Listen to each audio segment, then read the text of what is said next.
So I never thought I'd say this, but we've actually gotten some really good news for Animal Crossing this month. There's been a lot to talk about, so I thought, like usual, I'd make another video breaking down some of the good news we've gotten for Animal Crossing throughout the month of October and also into late September as well. It genuinely does feel pretty unusual just how much has been going on, so I wanted to break it down in one video. So let's do this. Nintendo announced late September a new collaboration with Animal Crossing New Horizons and the Seattle Aquarium.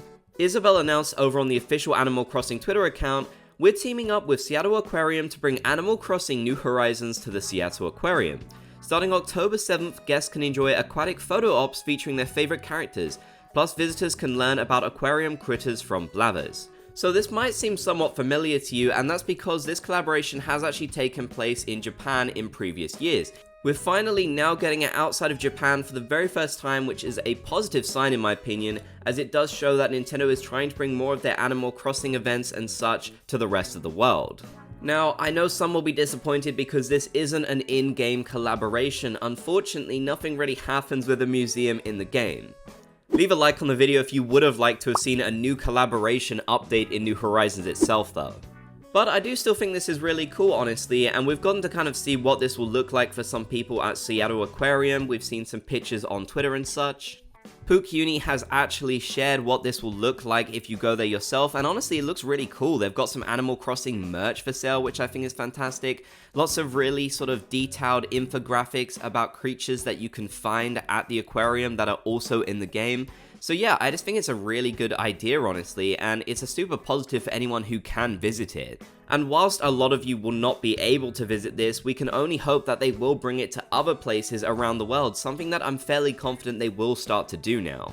And in case you're wondering why they would bring this to Seattle specifically, it might seem a bit random, that's because Nintendo is actually based in Washington in Redmond.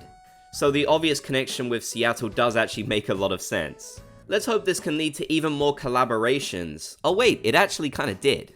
Because the next news item on our list is the fact that Nintendo revealed just a few days ago the huge LEGO and Animal Crossing collaboration, something that I am so unbelievably excited about.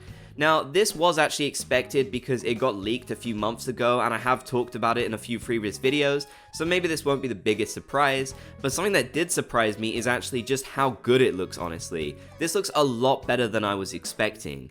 It's an interesting mix between Animal Crossing New Leaf and New Horizons. For example, we see Isabelle in her New Leaf outfit and Tom Nook in his New Horizons, and generally they've just picked some of the most popular villages to add to this, which I do think makes a lot of sense.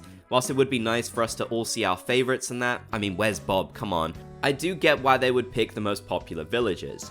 Now, in case you're wondering, this is not related to a game, at least as far as we know. I really can't imagine Nintendo releasing a LEGO Animal Crossing game, although that could be interesting. This is just a merch collaboration.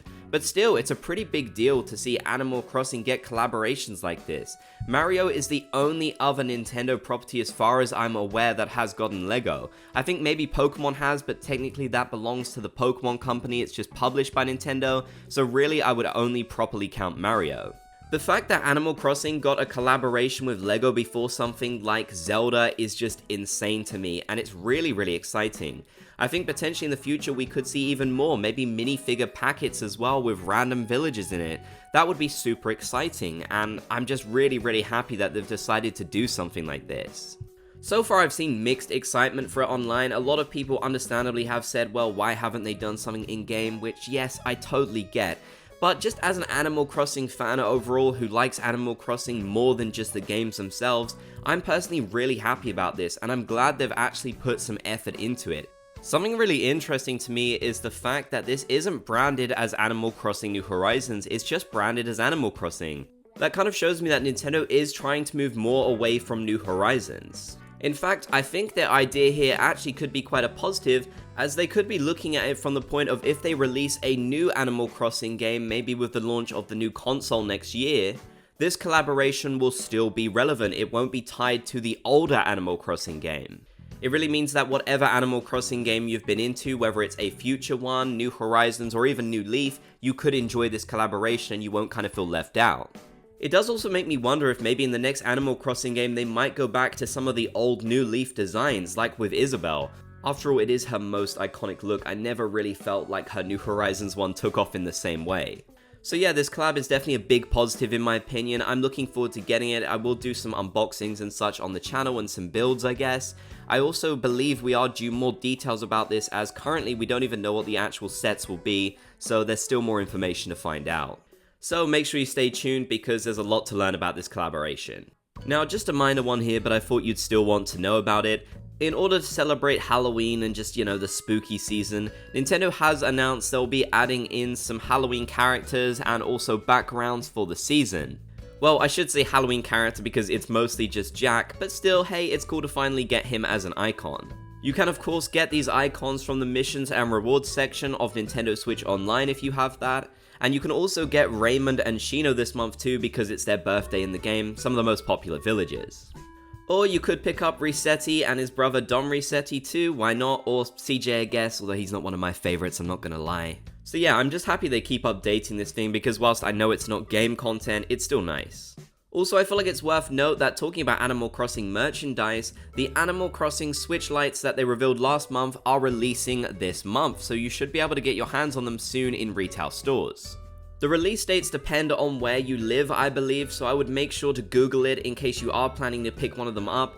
I'm not personally because, hey, I already have 2 Switches. I got my second Switch secondhand because I thought that was a lot more cost effective. So I'm honestly sure a lot of people aren't going to be too tempted to pick these up, given that especially a new console is coming out next year. Don't get me wrong, I like the design of them, but I just feel like Nintendo announced and released these way too late. They should have came out with these in like 2021 or something.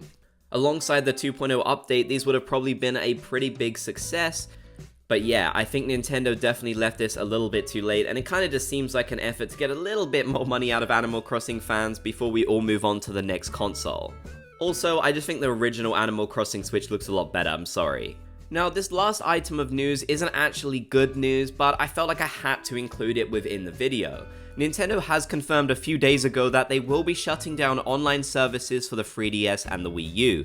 That means that for Animal Crossing New Leaf and Happy Home Designer, their online functionality will cease to exist as of April 2024.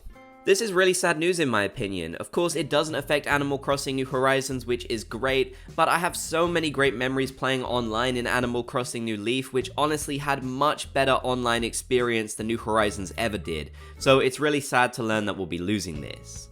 Again, I know it's not positive news, but I felt like it was still quite important to include within this video, so here we are.